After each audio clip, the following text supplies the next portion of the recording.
आज की क्लास में आप सभी का स्वागत है।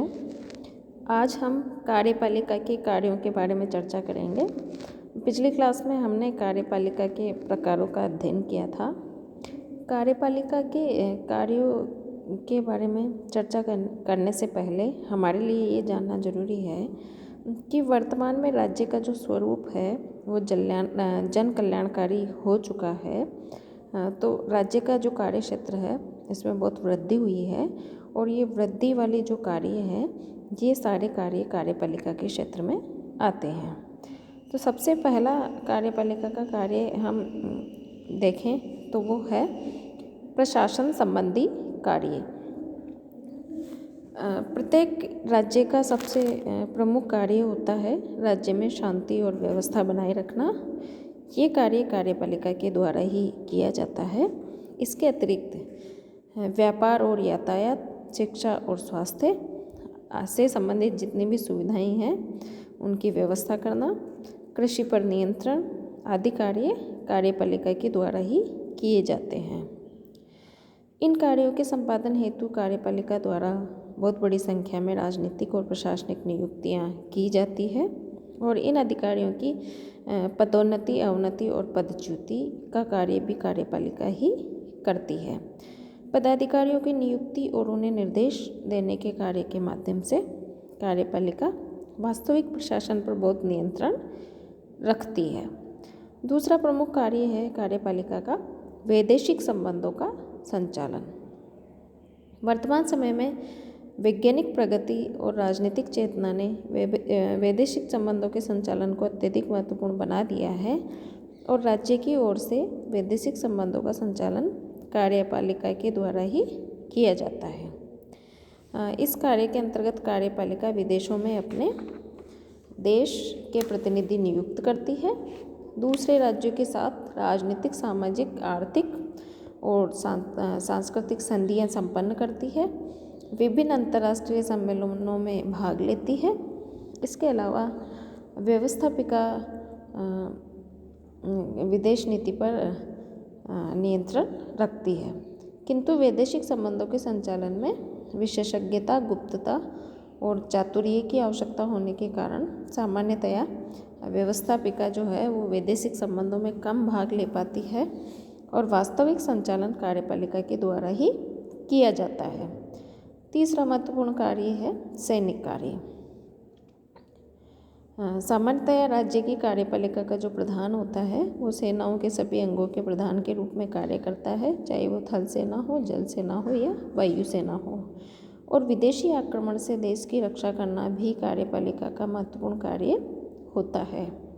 अपने इस कार्य के अंतर्गत कार्यपालिका आवश्यकता अनुसार युद्ध और शांति की घोषणा कर सकती है। चौथा महत्वपूर्ण कार्य है विधि निर्माण संबंधी कार्य। कार्यपालिका के विधि निर्माण संबंधी कार्य बहुत कुछ शासन व्यवस्था के स्वरूप पर निर्भर करता है। सभी प्रकार की शासन व्यवस्थाओं में कार्यपालिका को विधानमंडल का अधिवेशन बुलाने और स्थगित करने का अधिकार होता है। संस्थात्मक शासन में तो कार्यपालिका विधि निर्माण के क्षेत्र में व्यवस्थापिका का नेतृत्व करती है और विशेष परिस्थितियों में लोक सदन को भंग करते हुए नवनिर्वाचन का आदेश दे सकती है। वर्तमान समय में तो यहाँ तक कहा जा सकता है कि कार्यपालिका ही व्यवस्थापिका की स्वीकृति से कानूनों का निर्माण करती है। अध्यक्षात्मक व्यवस्था में कार्यपालिका प्रत्यक्ष रूप से विधि निर्माण को प्रभावित कर सकती है। दोनों ही व्यवस्थाओं में कार्यपालिका प्रधान को विधियों के संबंध में निषेधाधिकार प्राप्त होता है। इसके अलावा वर्तमान समय में कार्यपालिका को प्रदत्त व्यवस्थापन के माध्यम से कानून निर्माण के क्षेत्र में बहुत अधिक शक्ति प्राप्त हो गई है। पांचवा इसका महत्वपूर्ण कार्य है वित्तीय कार्य।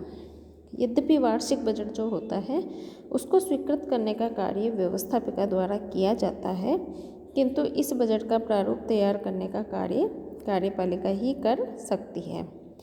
कार्यपालिका का वित्त विभाग आय के विभिन्न साधनों द्वारा प्राप्त आय के उपभोग पर निर्भर करता है। छठा महत्वपूर्ण कार्य है न्याय संबंधी कार्य। प्रत्येक राज्य में कार्यपालिका को कुछ न्यायिक शक्तियाँ भी प्राप्त होती है। सभी देशों में कार्यपालिका प्रधान को क्षमादान अधिकार प्राप्त होता है, जिसके अनुसार कार्यपालिका न्यायपालिका द्वारा दंडित व्यक्तियों पर दया करके उनके दंड को कम कर सकती है या उन्हें क्षमा प्रदान कर सकती है। सर्व क्षमा की शक्ति के अंतर्गत कार्यपालिका एक ही अपराध से संबंधित अनेक अपराधियों को एक साथ क्षमा प्रदान कर सकती है।